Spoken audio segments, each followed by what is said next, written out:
Montrez-moi vos amis, je vous montrerai votre futur. Comment est-ce que je sais ça? Je traînais avec des losers. Dans cet épisode, l'ancien catcheur Marc Mero n'est pas là pour faire une démonstration de force. Non, il n'est pas là pour s'élever sur la troisième corde, prendre son temps, vous regarder droit dans les yeux avant de faire son coup de pied et vous écraser comme une merde sur le ring. Non, il n'est pas là pour ça. Il est simplement là pour vous raconter une histoire. Sortez les mouchoirs. Ma maman était à tous mes événements sportifs. Disons que je jouais au football, ok? Ma mère était sur la touche. Et si le jeu sur le terrain commençait à aller d'un côté, ma mère me criait dessus. « Marc, bouge-toi, bouge-toi !» J'étais là, oh mon Dieu.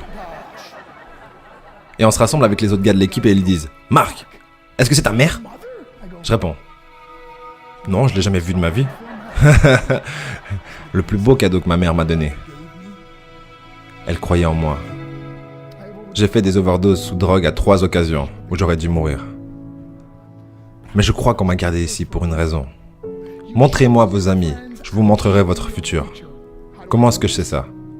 Je traînais avec des losers et je suis devenu le plus gros loser parmi eux parce que j'ai abandonné absolument tout, ce dont je rêvais quand j'étais un petit garçon, à cause des gens avec lesquels j'ai décidé de m'entourer. Mes amis me ramenaient à 2 ou 3 heures du mat. On était bourrés, foncés à rire dans la voiture. On s'arrête à côté de ma maison et ils me disent « Marc, la lumière est allumée. » Et je dis « Oh merde, ma mère est debout. » Vous voyez, ma mère ne pouvait pas aller au lit avant de savoir que son fils était toujours en vie. Je rentrais, elle me disait « Hello Marc, comment a été ta soirée ?» Et je dis « Bien maman, je vais juste aller au lit. » Elle dit « Est-ce que je peux juste te parler une minute ?» Et là je dis « Maman, je suis fatigué, je veux juste aller au lit. » Elle dit « Marc, je ne t'ai pas vu de toute la journée et toute la soirée. Est-ce que je peux s'il te plaît te parler ?» Et là je dis « Mais fous-moi la paix, tu m'énerves !» Et là je claque la porte de ma chambre à coucher sur la seule personne qui croyait en moi. J'étais en pleine tournée internationale. On luttait à l'étranger au Japon. Après mon match de catch, j'ai rejoint ma chambre d'hôtel et je me suis endormi. Il y a eu une personne qui a toqué à ma porte à 3h du matin. Je sors du lit, je regarde à travers la fenêtre de sécurité et je vois que c'est le promoteur japonais. Donc j'ouvre la porte et il me dit « Marc, appelle à la maison, il y a une urgence. » Je suis allé au téléphone de ma chambre d'hôtel et j'ai appelé aux États-Unis. « Hey, comment ça va ?» Il a dit « Marc, je ne sais pas comment te dire ça. » J'ai dit « Dis-moi simplement ce qui s'est passé. » Et d'un coup, il commence à pleurer et dit « Marc, je ne peux pas te le dire. » Je lui dis « Dis-le. » Il a dit « Marc, ta mère est morte. » J'ai posé le téléphone, j'ai couru pour sortir de ma chambre d'hôtel. J'ai pris l'ascenseur jusqu'à l'entrée. Et quand les portes sont ouvertes, j'ai juste couru dans la rue. Je veux dire, il n'y avait pas de voiture, il n'y avait pas de gens, c'était 3h du matin. Et je marchais au milieu de la rue, à Hiroshima, au Japon. Et je me rappelle regarder en l'air en disant « Maman, je suis tellement désolé. » J'ai pris l'avion pour ses funérailles. J'étais tellement nerveux de devoir marcher jusqu'à son cercueil, alors je suis resté dans le fond. Et je continuais à regarder à distance, et je n'arrêtais pas de penser « Maman, s'il te plaît, réveille-toi. S'il te plaît, lève-toi. » Et j'ai finalement eu le courage de marcher jusqu'à elle. Et en me rapprochant, je peux voir ma mère pour la première fois. Je veux dire, elle était tellement belle. Elle était habillée en blanc. Elle ressemblait à un ange. Je me suis juste tenu en dessus d'elle. J'ai dit « Maman, tu es mon héros.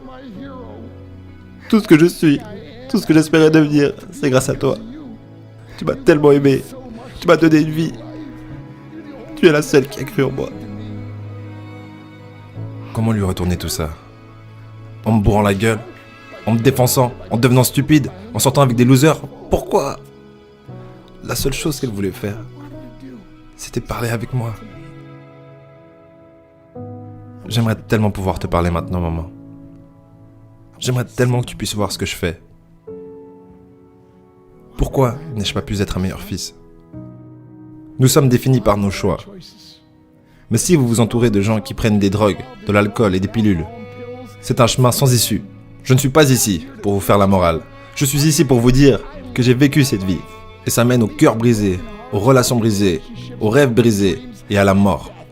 Pourquoi? Pour la défense? Si vous avez un père ou une mère, quand vous rentrez à la maison, dites à maman que vous l'aimez.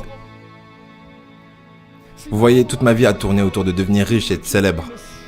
Il fallait que je devienne un millionnaire. Il fallait que je gagne la course. Je devais gagner la course aux frais de mon mariage, de ma famille, de mes amis. Pourquoi? Pour être seul dans une pièce et apprendre ce qui est réellement important. Et ceci est à quel point précieux est ce cadeau qui est la vie et nos familles. Et à quelle vitesse cela peut nous être pris. Vous savez, je ne vis plus le temps. Je vis les moments. Vous savez, ce n'est pas ce que vous avez dans les poches qui compte. C'est ce qu'il y a dans votre cœur qui compte vraiment. L'amour. L'amour est juste un mot. Jusqu'à ce que quelqu'un vienne et lui donne du sens. Vous. Je vous le cache pas, j'ai pleuré 3 fois en faisant le montage.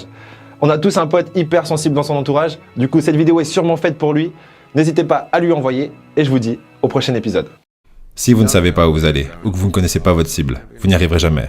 La vérité. Travaillez dur, dormez moins.